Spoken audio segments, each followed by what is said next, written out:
Hello there, and the warmest of welcomes to this afternoon's iOB business webinar. It's an absolute pleasure to have you on here. My name is Ben, and I'm the resident business coach here at iOB Business. Okay, so if this is your first time joining us on one of these iOB business webinars, please allow me the chance to run you through very briefly how these webinars work. Okay, so we always begin with a brief introduction with myself. Once again, my name is Ben.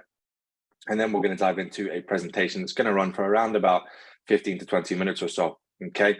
Now, throughout today's presentation, we're going to cover three topics as we always do. Now, in between each of these three topics, you're more than welcome to ask any questions or indeed jot down any notes. We're going to give you a brief pause so that you can do this throughout today's session. Okay. Now, for those of you that have joined us before, it's a pleasure to see you again. Welcome back. And you'll be very familiar with how these webinars operate. Okay, now at the end of the session, we're going to do about 5 minutes of Q&A, okay, sometimes shorter, sometimes longer, depends on how many questions we get. Please feel free to ask away with any questions that you do have, okay? Now, if you are looking for the Q&A button, it's at the bottom of your screen and it should be gray at the moment. It should say a big Q&A on it, and you just go ahead, pop any questions that you might have for me in there. We always get a couple, okay? So if you bear with me one moment now, we're just going to go ahead and get set up on today's session, okay? Now, what I'm going to do is I'm going to go ahead and switch off my camera. So you shouldn't be able to see my face anymore, but you should indeed still be able to hear my voice, and you should be able to see the presentation on screen there for you today. Now, if you could do me a big favor, please, and just let me know that you can hear my voice okay, and that you can indeed hear the screen okay, so that I know these headphones are working and that I know we are all good to go on the visuals as well.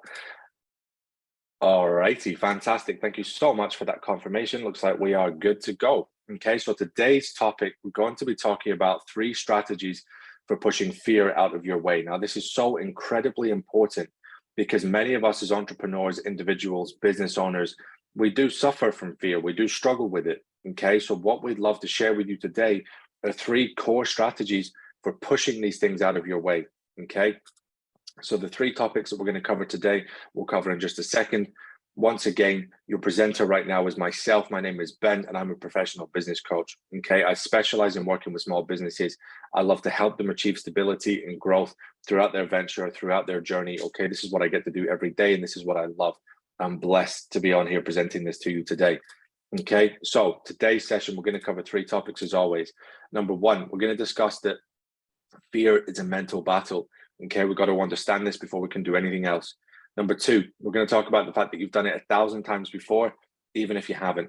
All right, so this is a psychological component. This helps us overcome fear massively. And this is a theory that we want to begin teaching ourselves. And finally, we're going to discuss worst case scenario. Okay, now worst case scenario is a very, very strong, powerful tool. Okay, now I've worked with many people to overcome certain confidence barriers if they're talking in front of people, if they're developing some kind of important project, anything that they might be doing that could bring nerves and fear into the equation.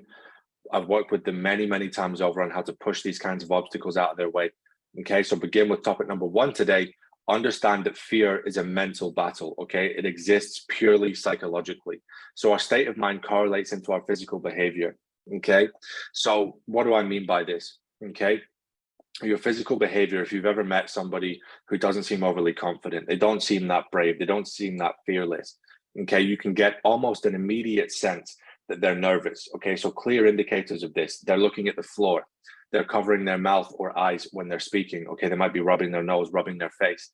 Okay, perhaps when they stand and speak to you, their arms are crossed over. It's because this forms a subconscious barrier between you and the other person. Okay, so if somebody you're talking to has their arms folded in front of them and they're talking to you, it usually means that they're slightly uncomfortable or nervous, not necessarily because of you, but likely because of the situation. And they're trying to put a mental barrier between yourself and them. Okay, now what this does is it helps them encourage this ability to speak, ability to be confident, because they're giving themselves a mental, psychological barrier between them. Okay, now state of mind correlates into our physical behavior in many ways. But if we were looking at this specific example, okay, and we're looking at our state of mind, if you walk into a room and you think, oh my God, that's a lot of people, or wow, I don't know if I can really do this. I'm actually feeling a little bit nervous. Oh, wow, I'm really hot. I'm very uncomfortable. I don't like this. I don't like the fact that I've come here. Okay, all of this stuff is going to start to bring out sweating, it's going to begin to bring out shakiness in your body. Your legs might start to feel a little bit weak because your brain is telling you we shouldn't be here. It's triggering your fight or flight response. And right now your flight is winning. Okay. So if you're unfamiliar with the fight or flight term, this basically means, are you going to fight the situation in front of you, or are you going to flight, which means essentially, get yourself out of there as quickly as you can. So if you're forcing your body whilst it's going through a flight response to continue doing whatever it is that's making it want to use this flight response, essentially you're going to start to feel a list of physical symptoms. It might not be very hot in the room, but you're sweating anyway. So when you start to sweat, your clothes start to feel uncomfortable. You lift up your hand and see that you're shaking. Seeing the visual signs of nervousness then reinstills into your brain, we're nervous, I don't like this. Okay, so your state of mind really can correlate into your physical behavior. Now, by scaring, intimidating, or being hard on yourself, you're only hurting one person. No surprises for this. That one person is you. Okay, by scaring, intimidating, or being hard on yourself, all you're going to achieve is less confidence, less get up and go, less ability to be where you are doing what you're doing. Okay, now it doesn't matter if this is a hypothetical situation that you're thinking about something you have to do in the future. It could be something that you've already done and you're rehashing the past. It could be the fact that you're standing in a room about to present. It could just be that in general you're at a networking event. This is a very common one where people become nervous because they're in a room with a bunch of other people and they just feel like all of the eyes are on them, when ironically most of the time everybody's thinking the same thing you are. We don't like this. We don't really know why we're here. Okay. You could be doing this on a big project. You could be too nervous to get started. Okay. Fear, nervousness, psychological nerves, they kick in so many different ways. But by intimidating yourself, by saying you're not up to this, you're not good enough, you can't do this, you can't do that, you're only hurting yourself. There is absolutely no benefit to that. Let's flip it around. Let's say I am capable. I can do this. I'm feeling confident. I'm feeling good today. I'm going to kick some ass today. Okay. This is what helps you feel physically less nervous. Okay. You should be pepping yourself up, not bringing yourself down. All right. So we base our fear primarily on the expectation of others. Okay, now this is a really, really common one. If you're speaking on stage in front of other people, okay, now this will be the most cliche version of this you've ever heard. Okay, but for the purposes of today's example, it's a cliche that we want because it's so common. All right. Somebody standing presenting something. Now, if you remember back in your school days, if you're like me, you were forced by the teacher to go up and do a presentation in front of your classmates. Most of the time, it was completely terrifying. But the 30 other classmates in that room also felt completely terrified. Okay, so what happened in this scenario is that you were forced to build a presentation, go up in front of the rest of your class and present it, even though these were your friends, classmates at the time, people that you knew, whether you did or didn't like them. That should have made it less nerve-wracking, but it didn't. It made it even more nerve-wracking, okay? Because you knew that they had an expectation of you, okay? Now, if it's a room full of people that you don't really have any incentive, let's say you're not selling anything, you've never met these people before, that is ironically less nerve-wracking because you care a lot less. You don't know these people. You're never going to see them again, okay? Now, a lot of faces looking at you can indeed be intimidating, all right? But our fear stems from the fact that we feel like we're going to underperform. It feels like the fact that people are there are going to be uninterested in the thing that we're saying. Okay. Now, let me bring you back to a good example here. Let's say that you've ever been in a situation, in a seminar, at a conference, whatever, where the person on stage is speaking and you're not even listening. Okay. Now, I know for a fact that this has been the case for almost all of us, where somebody is boring you witless. Now, it could be something if you were at one of your children's school plays, for example, and one of the teachers is speaking. Potentially it's at a business seminar, potentially it's a job that you've had and you've had to listen to somebody talk about a topic that you're not interested in. Okay, it happens all the time. But if you notice these people, these confident people, they're not bothered about the fact that you're taking in the value that they're giving or not, okay, if they are giving value. All they're thinking about is the fact that they're there to do a job and they're determined to do it well.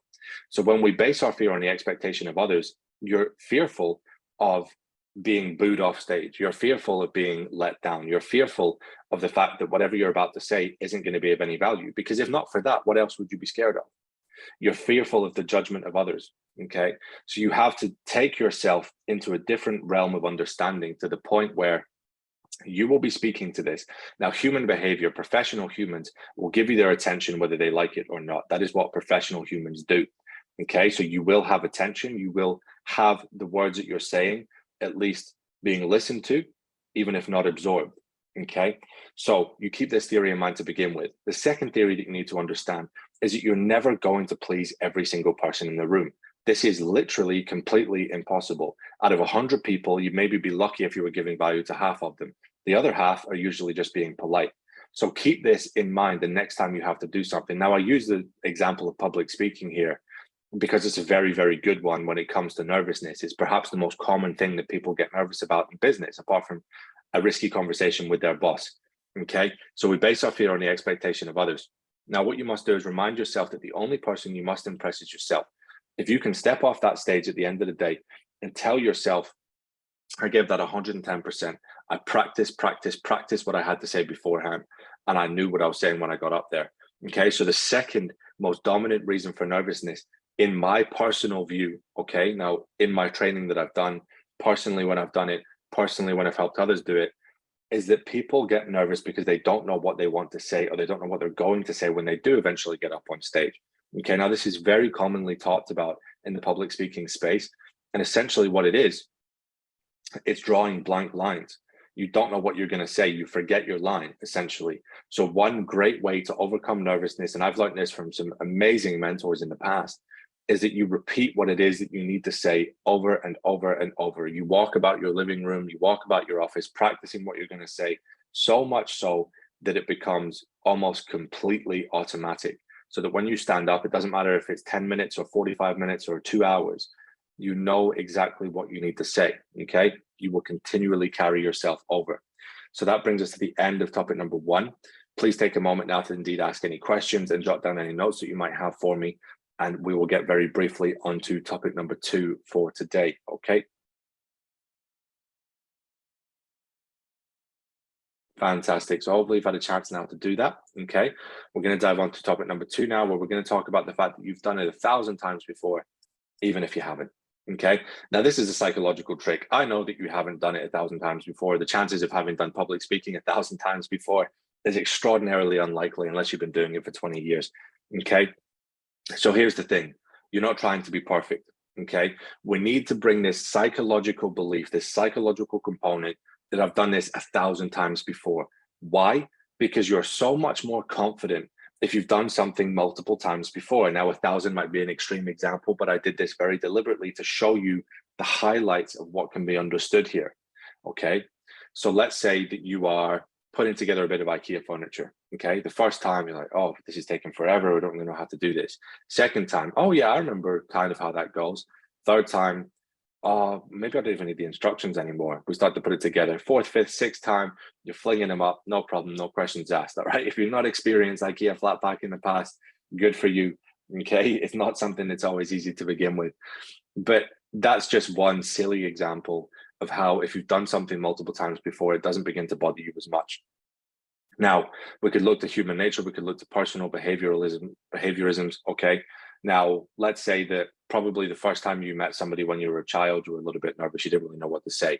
Now, throughout your whole life, the chances are you've been speaking to people of all different kinds. You've been speaking to your boss, you've been speaking to your friends, you've been speaking to a colleague, you've been speaking to your children, if you have children, your children's friends, your children's mothers, you know, your children's friends, mothers and fathers, you know, I'm wrapping myself up there.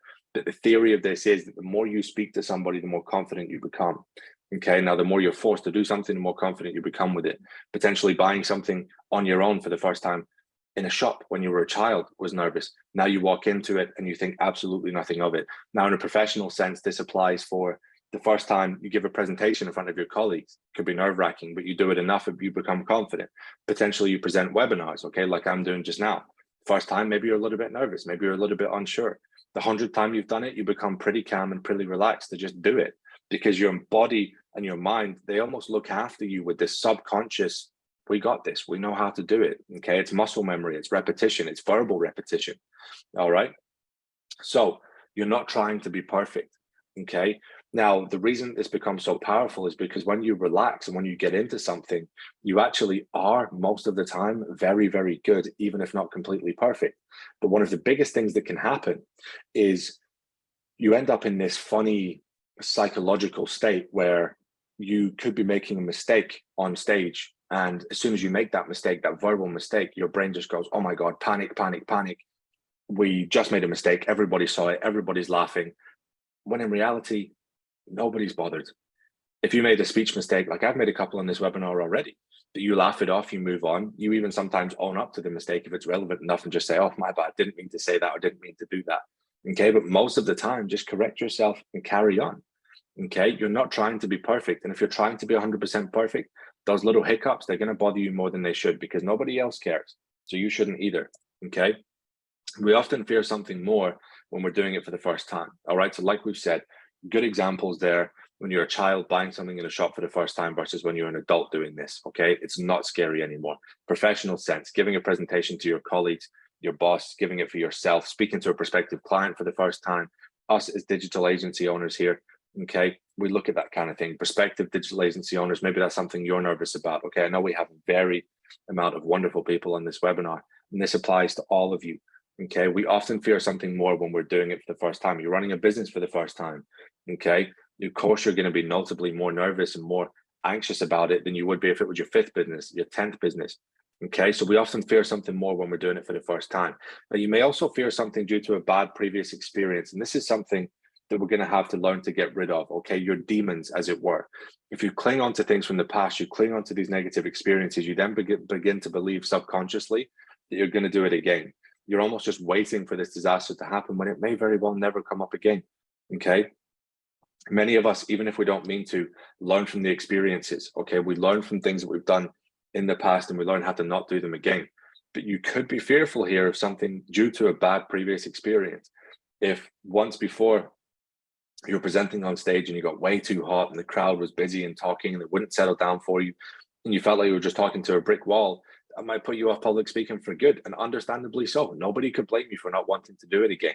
But what you have to do, you have to, of course, there's a good analogy here, just get back on the horse. Okay, you have to get back on the horse if you want to go and do it again. Just because you've been thrown off the horse once doesn't mean that you're not good at riding horses. Okay, it's the same. Just because you've had a bad experience presenting on stage once doesn't mean that you're not good at doing it again. Okay, projects, presentations, webinars, social experiences, interactions, okay, all this kind of stuff. If it sucks, you just got to get up, you got to do it again, because you're going to prove to yourself that you absolutely can do it. All right, remind yourself that this is a fresh slate, fresh opportunity, and the past is irrelevant. Each time you go forward and you do something new, you can do it bigger, better than you did before. There is no repetition of the past. Every single experience is new in one way or another, even if various factors are the same. Okay, you'll experience something new every single time you do it. You'll figure out what you do like, you'll figure out what you don't like, and ultimately this will help you develop the confidence that you need so much in order to do these things effectively. Okay, so that brings us to the end of topic number 2. We're going to give you another brief pause. Please do go ahead and ask questions. I saw one come in earlier. Thank you so much. I'll get to that in the Q&A session. And please do not hesitate to ask any more questions if you have them. And please go ahead and jot down any notes that you might have for a brief moment there before we get on to topic number 3 for today.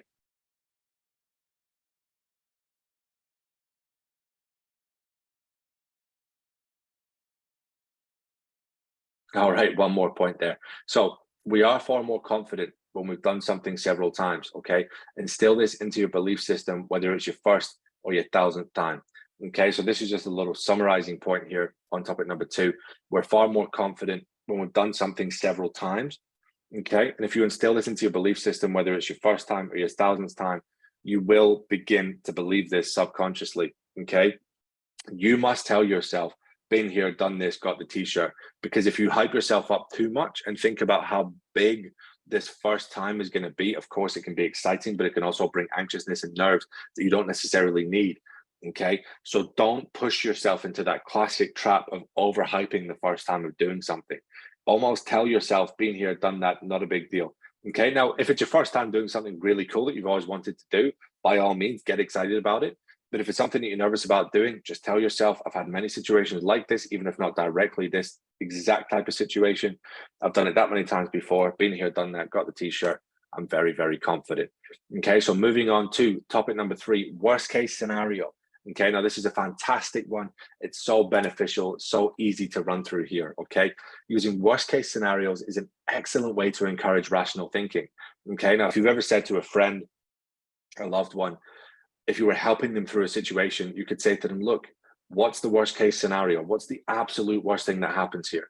Okay, so in a professional circumstance, this is usually the ramifications can be less, depending on the situation, of course, than what might otherwise be in potentially more dangerous or more difficult situations. Okay, but something like presenting on stage, really, what's the worst that could happen? Okay, you make a mistake, you'll probably never see those people again. Okay, so we're going to run through a few of these things, but using the worst case scenario sort of exercise is an amazing way to encourage rational thinking. Okay, because our brain can begin to lose all rationality.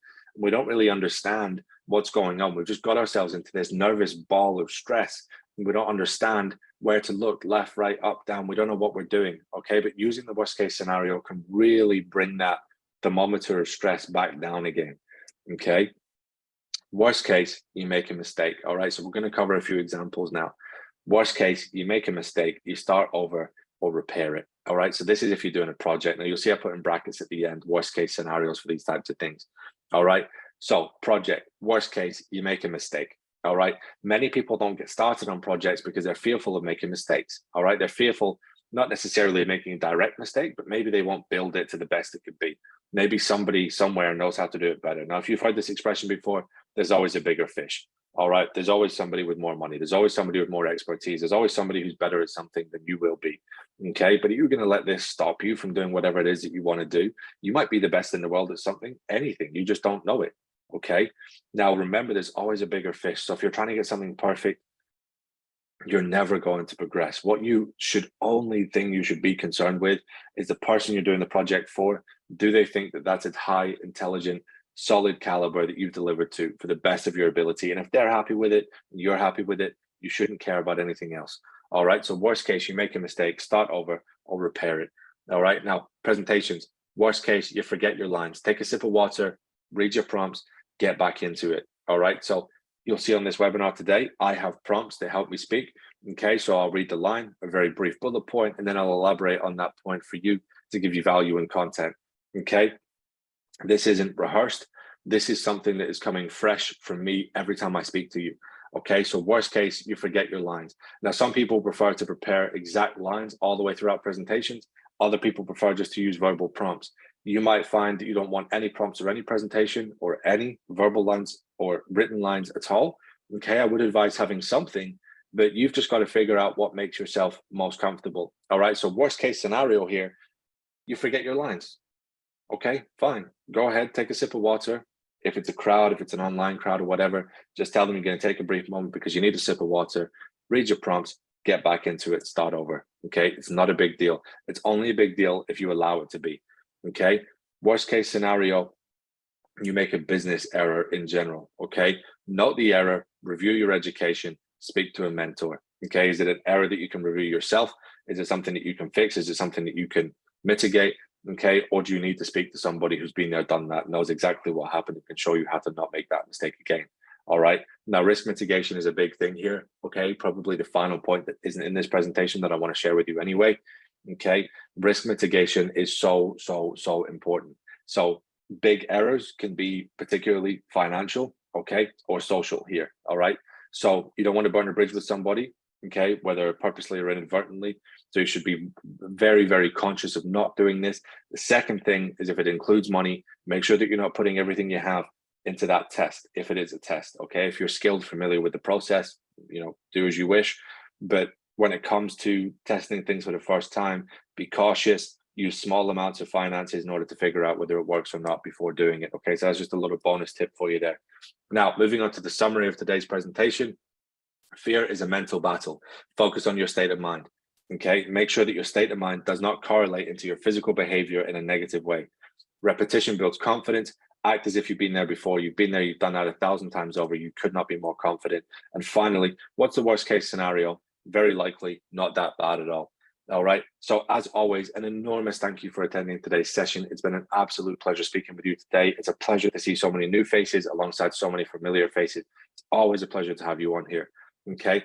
Now from us to you, if you'd like to talk to a member of our team, please do go ahead and go over to iob-business.com/talk-to-us. Okay. You're more than welcome at this point to book a call at any time that suits you on our calendar there. Okay. So what I'm going to do whilst I grab your questions from today, I am going to leave that link up on screen for you there so that you can go ahead and jot down any information or any questions that you might have had for us there today. Okay, and you can indeed head over to this link as well. All right, so the first question I have from you today: I'm fearful of making too many mistakes in business. All right, awesome. Great question. Something that we can answer very, very easily for you here. Here's the simple fact. Without willingness to make mistakes, we cannot learn. The best thing you can do is prepare yourself and ensure proper education. All right. So here's really the cold hard truth of the situation.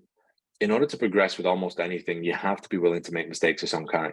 Okay. Now, let's hope that the mistakes that you might make aren't too severe, aren't particularly bad. They're not really going to have any knock-on effect. Okay. But just look at catching your mistakes early. Okay. Review your work regularly, but you have to have a willingness of some kind to make mistakes, because if you're not willing to fall, you cannot expect to run. Okay. Amazing question. Thank you for letting me go over that again. All right. Next question I've got here.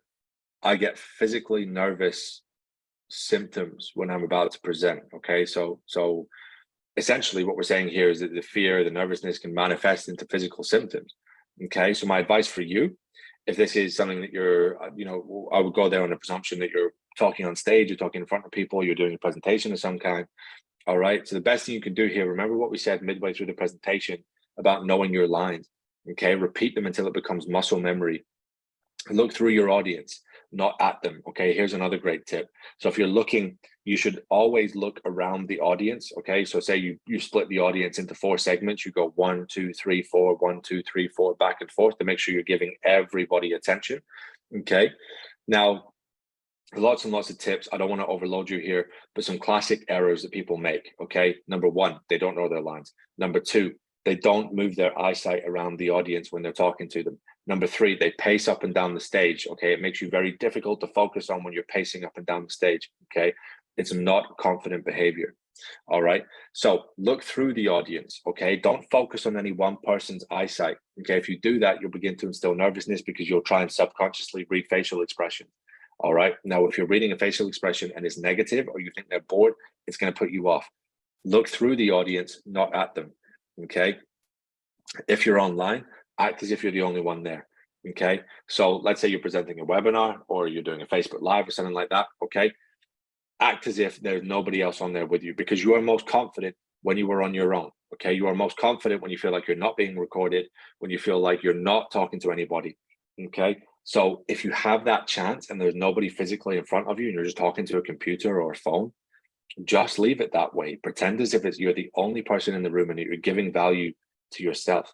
All right. But keep talking, keep doing what you're doing, because your confidence will kick in and it will take over. Okay. Another fantastic question. Thank you so much for asking. Okay. So let me just do a quick scout and check that we don't have any more questions for today. All right. Awesome. Looks like that is us then for today. Okay. So once again, it's been a massive pleasure talking to you today. My very best wishes for you. And I very much hope to see you again on the next iOB business webinar 2 weeks from now. Take care and bye for now.